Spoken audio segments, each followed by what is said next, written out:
In tribalism, like at a rainbow gathering, your social status is determined by your contribution to the tribe.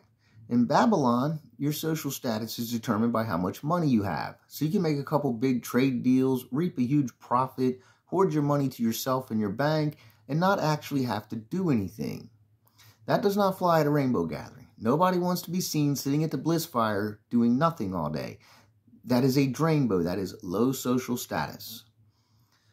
Jobs at Rainbow require skills, like the guys that set up the kitchens. They climb up trees to hang tarps to keep the kitchens dry when it rains. Now, when I say climb trees, I don't mean like loggers with belts around the waist and spikes on their heels with thick, heavy gloves to keep from getting splinters. No, no, no.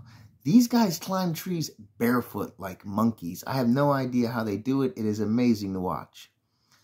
Fire troll's a skilled job. If the cook says I need a 500-degree fire, the fire troll is expected to build a fire to 500 degrees, maintain that temperature, and do so without a thermometer. I didn't know how to do that. Now I do. High-status job at Rainbow be digging a latrine. You come back from digging a latrine, they move over on the fire, on the log, say, here, sit here at the head of the fire. Get this guy something special. He just dug us a latrine. Now, my first rainbow gathering, I didn't know how to do any of this stuff. I didn't know how to live in the woods like these people.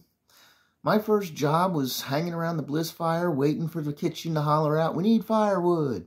Everybody scurries off into the woods. You want to be the first one back with the best wood. No pine, that stuff smokes. Kitchens don't like pine. If I'm going to be drainbow, I want to be the best drainbow there is. Kitchen hollers out, we need water. Everybody runs down to the creek, to the lake. There's a water filter station. Grab a 5-gallon bucket of water, carry it back up the hill to the kitchen so they can boil it for cooking, drinking, dishes. Dishes? I'll do those dishes. Oh, no, you won't. I saw these dishes first. You go find something else to do. This is my job. At Rainbow, if you see something that needs to be done, it's usually your job to do it. If everybody does that, everything gets done. That's how it works. In Babylon, you're paid by the hour. So you want to do the least amount of work for the most amount of money. You end up saying, that's not my job. At Rainbow, your social status is your work. You want to do as much as you can. You want to have a high status so you can contribute as much as you can. Rainbow instilled a work ethic in me that simply put does not exist in Babylon, with a few notable exceptions, like, say, John Bon Jovi's Soul Kitchen. He's got at least 3 of these kitchens set up.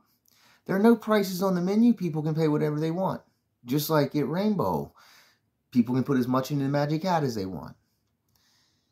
If you can't afford to pay, you can always volunteer. You can wash dishes, mop floors, bus tables, just like at Rainbow. You can gather firewood. You can make a water run.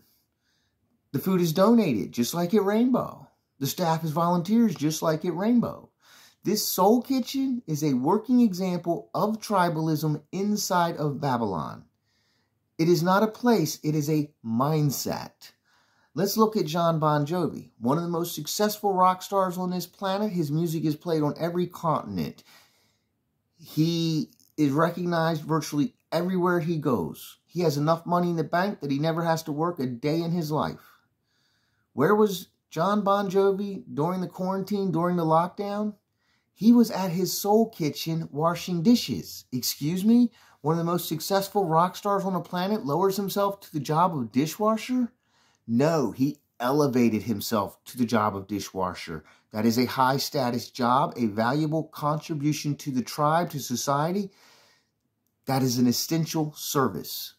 He did not have to do that. He could have just played the guitar somewhere. But he saw something needed to be done, and he had the presence of mind to realize it was his job to do it.